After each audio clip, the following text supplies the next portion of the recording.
Why do survivors of abuse feel shame when they're the ones who were hurt? Why do they feel guilt for not leaving, not speaking up, or not fighting back? Why do so many of them walk away from the relationship but still carry the question, why did I let that happen to me? Today, we're unpacking why abuse survivors often feel like they betrayed themselves and how victim blaming culture makes that even harder to heal from.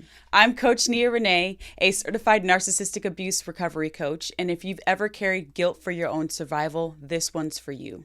Let's start here. Abuse is confusing. It doesn't usually start with violence. It starts with charm, with love bombing, with promises, with someone making you feel like you are finally enough.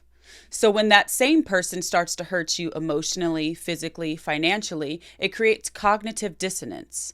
Your brain can't reconcile the person who said, "You're my soulmate," with the person who just called you worthless. That confusion leads to guilt for staying, guilt for believing, guilt for needing them. And because abuse is often cyclical, hurt, then apology, then hope, survivors get stuck in the loop thinking, if I just do better, they'll stop.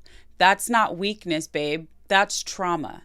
Shame is different from guilt. Guilt says, I did something wrong. Shame says, I am something wrong.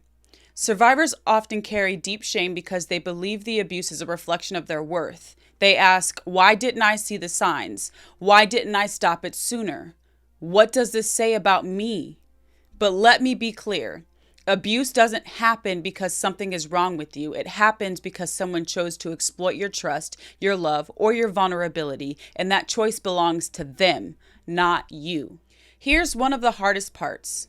Survivors often feel like they betrayed themselves. They look back and think, I knew something felt off, or why didn't I listen to myself when I had that gut feeling? This self-betrayal comes from being taught to doubt your instincts. Abusers do this intentionally. They gaslight, they deflect, they make you feel crazy for noticing their red flags.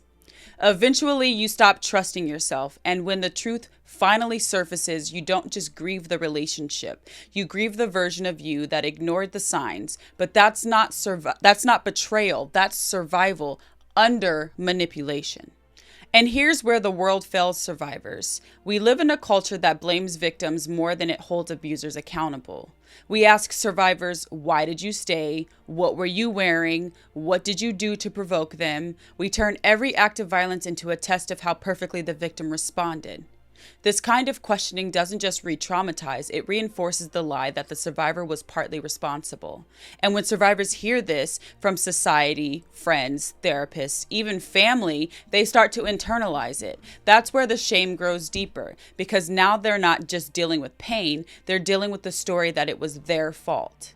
We have to stop expecting survivors to be perfect victims, to leave on the first red flag, to document every bruise, to speak up with perfect clarity.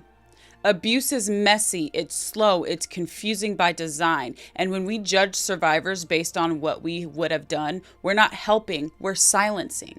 What survivors need is safety, belief, compassion, and space to proclaim their own voice without shame attached. If you've ever felt ashamed for staying too long, if you've ever blamed yourself for being fooled, if you've ever questioned your own story because others did too, please hear this. You didn't betray yourself, you survived. You protected yourself the best way you knew how, with the tools you had at the time, and you do not need to carry guilt for what someone else chose to do to you. You were not broken, you were not to blame, you were not alone. If this video helped you take even one step toward releasing guilt or shame, I invite you to comment your thoughts below, because you have always been enough, even when someone tried to convince you otherwise. And if you're ready to start building trust with yourself again, book a consultation with me at the link in the description, and you deserve peace. And it's never too late to come home to yourself.